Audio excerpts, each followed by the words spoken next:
Hello and welcome back to RareRoo Crafts. I am on today to share with you some stuff that I've been making with some of the goodies sent to me by Cobeads.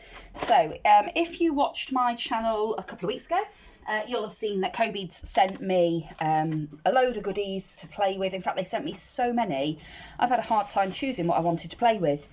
But I decided to play with some of the things that I got for making resin pieces.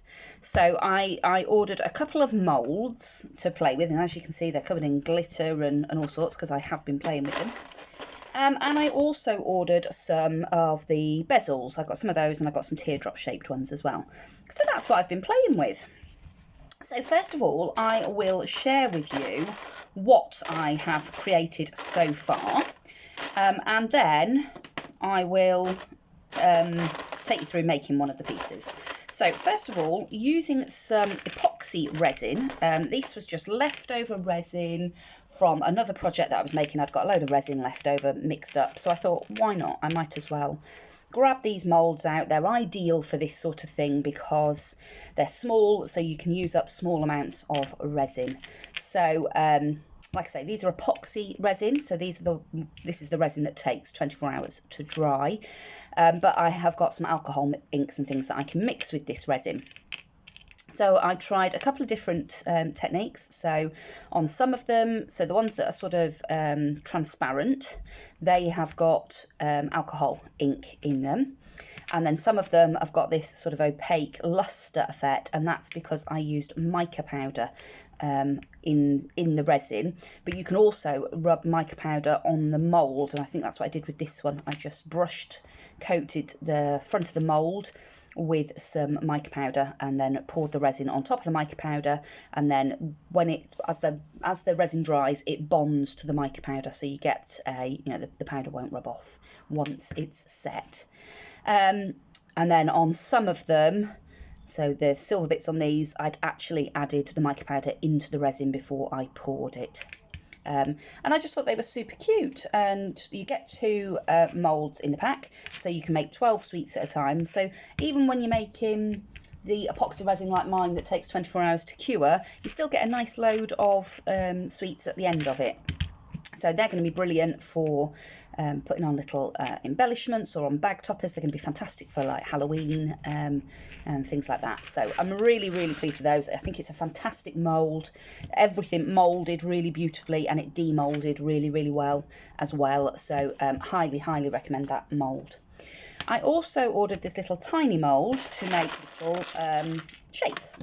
So these ones I did with some UV resin. So I bought some UV resin this week. I succumbed and purchased some UV resin. And again, really, really brilliant.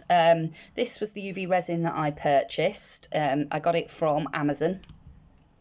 And all I did with these ones is I just popped a little bit of glitter into the bottom of the mould and then chucked a bit of the resin over the top and set it with the UV lamp just to see what the mould was like and see what the resin was like, because it's nice small pieces and it's brilliant. It looks like real clear, beautiful resin. I love it. So I just made a little selection with different types and grades of glitter. And again, I'll use these on embellishments and things. If you've got a tiny little drill, you could put a little eye pin in there and use them on earrings and on jewellery and things. But yeah, another really great little mould to make really fantastic little individual pieces for embellishments and things like that. And then I also had a go at doing some of the UV resin with the bezels. And these have turned out really cute as well. So I did a couple with that's got some little dried flowers, and so's that one. These ones I did get a couple of bubbles in, and I think that was because I put too much resin in on the second layer. Instead of doing it in 3 or 4 layers, I tried to do it in 2, and I think that's why I got a bubble. So on the other ones, I didn't get so much bubbling. And they've turned out really, really cute. So that one I just filled with all different types of and grades of glitters, and I think that one's really, really pretty. And then, like I say, these ones have got some dry flowers in, and this is actually some of my handmade paper flowers, which I thought was really, really beautiful, and I thought they'd be lovely to add onto dangles on pocket letters and things. So this is what I thought we might make together today. Okay, so I've got together now the few things that I need in order to make this pendant. So obviously I need a bezel, and this is one of the lovely ones that I got from Cobeads. You need something to obviously stop the resin from disappearing down the back of the put my teeth back in, bezel. I'm using packing tape, just clear packing tape. This is not the best option. There is a tape that you can get, which I suspect would be much better than this. I do sometimes struggle to get it to stick to the bezel properly, and it does leave some sticky on the back of the piece. Now, that's okay because I'm just making these for dangles to go on pocket letters and such. If you were making it for jewellery, obviously you wouldn't want the stickiness left on the back. You can get it off. I found that WD-40 does get the sticky off the back of the resin, but it's hard going and it's a bit of a pain. So if you're going to be wanting to go into sort of jewellery making with your resin, I would recommend getting some of the proper tape. So now that I've got that on the back of the bezel, obviously I've pushed it down, I've rubbed it all the way along to make sure that it sits and it's really well adhered to the back of the bezel. And then I'm going to start by putting a little layer of the resin in. And this will form a base and mean that I don't have any of my floral bits sticking out the back of the pendant when it's finished. Grab some cocktail sticks because I left them on the other side of the room, and I just use a cocktail stick to manipulate that resin and make sure that I've got it everywhere I want it to be, like so. Obviously making sure that I don't sort of poke under the bezel because I don't want to lift the bezel away from the tape. So I'm sort of trying to handle it as little as I can, but at the same time, obviously, I want to ensure that I've got a coating of resin all the way around. Now this is UV resin, so obviously it needs some ultraviolet light in order to set it. I have got an old nail lamp that I bought at a charity shop actually. So I'm going to put it in there. Now before I put it into the lamp, I do just give it a quick blow over with my heat tool, just because that will bring any bubbles to the surface and pop them. So I'm going to blow over it with the heat tool. I'm going to put it in for 120 seconds on my UV lamp. That will set the resin hard, and then we can carry on. Okay, so that's set nice and hard, and I'm just going to piddle the backing tape off of the bezel here, and you can see what I mean by it leaves that cloudy effect, but like I say, you can get that off by rubbing it over with a bit of WD-40. I'm not going to do it just yet because it's a very thin layer and it might actually break the layer, and I don't want to. There's also just a tiny little bit of overflow on this side of the bezel here. The one thing I really like about these bezels is that will break off nice and easily. Again, I won't do it till the end because I don't want to break that off and then leave a little gap where more resin will escape, so I'm going to leave it for the time being. What I'm going to do now is place everything in the bezel the way that I want it. So I've got this gorgeous die cut leaf and a handmade flower. I've got another little handmade flower here. Ooh, if I can get it the right way up. So these are just little paper flowers that I've made.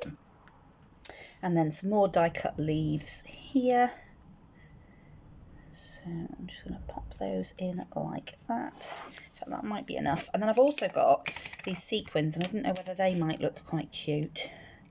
And the beauty of having that one layer down and set and cured is that I can now have a bit of a play, and if I don't like something, I can just lift it back out. I don't have to leave it there because it's not sort of embedded in resin.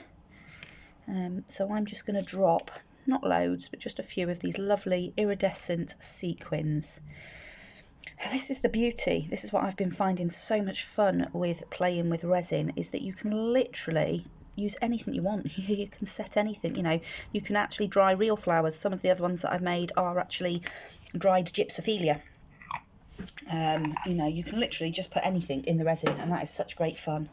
So now that I have got everything I want in there, I'm going to carefully put another layer of the resin over the top of everything that I've laid into the bezel, like this. Now I probably should have flattened that flower out a little bit because it's going to stick out of the resin a little bit, but never mind. Like I say, I'm not overly worried because I am not making these for jewellery. I am making them for dangles, so that's fine. So again, what I'm going to do with this, I've put a thin layer on. I'm going to blow over it with the heat tool to bring any air bubbles to the top, to the surface, and let them pop. I will then set that in the UV lamp, and then I will do a second coat. So I'll come back once this one's done. Okay, so as you can see, that's all now encased in the resin. I am going to put another layer because it is, I don't know if the camera will focus on it, but it's quite textured still, and there are bits of the flower sticking out. Now that was okay, and actually I could leave it like that, and like I say, particularly for the purpose that I'm using, but you can dome your acrylic, your resin, so you just sort of keep putting your thin layers over the top until you've got it, you know, how you want it to look, you know, as domed as you want it. On the glitter pendant, I'd sort of domed it quite a bit. On some of the others, I've left them more flat, and you can even go back and dome the back side of it as well. The more domed you get them, the more you get that sort of almost magnified look of whatever is in your bezel. So again, I'm going to go over this with the heat tool. To do that, I literally just, and all that is it's bringing those bubbles, and I can see that there's a couple more there, so I'll go over it again. But what you want to do is be really careful that if you get too close, it'll splatter your resin everywhere. So do it from a little bit of a distance. It's better if you get your heat tool hot before you start, and just sort of gently backwards and forwards over the piece until you can see all of the little air bubbles have risen to the surface and popped, and then it's ready to go back into the UV lamp. Oh my goodness, that has turned out so beautifully.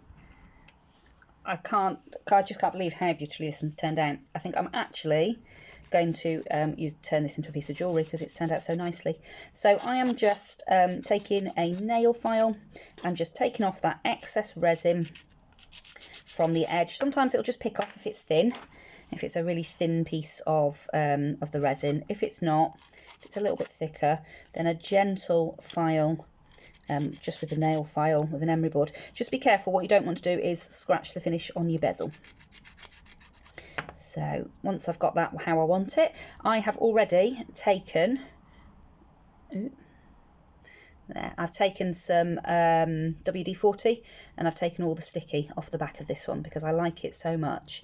And I think what I'm going to do is I'm going to dome slightly the back of it as well, just because I like it so much. And like I say, I actually think I'm going to turn this into a piece of jewellery, because I think how beautiful will that be to wear a piece of jewellery that I've made that contains the paper flowers that I've made.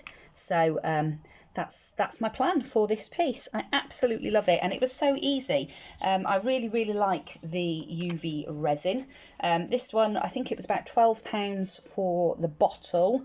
There's not tons in there, you know, it is quite pricey, but for small pieces of jewellery, actually I prefer this to the epoxy resin. The epoxy resin is cheaper, and for this sort of thing the epoxy resin is absolutely fine, and it works brilliantly. But for doing things like the bezels, where you want to add layers, and you want to sort of do it bit at a time, the UV resin and a UV lamp is much easier, because obviously you haven't got to wait 24 hours between layers to dry, and it does dry with this beautiful crystal clear glass-like finish. So yeah, love it. And the bezels are just perfect. I love the antique sort of bronzy brassy finish of the bezels. That's my favourite finish.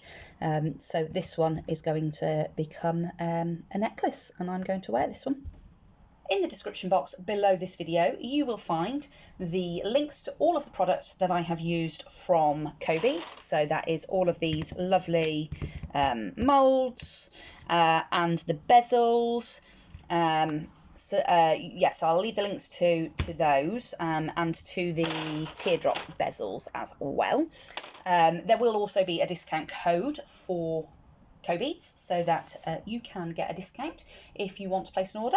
And I will also leave a link for this resin, because I just think this is brilliant. Like I say, I got this off of Amazon. I did buy this, I purchased it with my own money, but I really like it, and it gives a really lovely crystal clear finish. There's no stickiness there whatsoever, and it's been really easy to say that, you know, this is the first time I've used UV resin. It's been super easy to learn how to use it and to get a nice finish. So I'll leave a link to that too.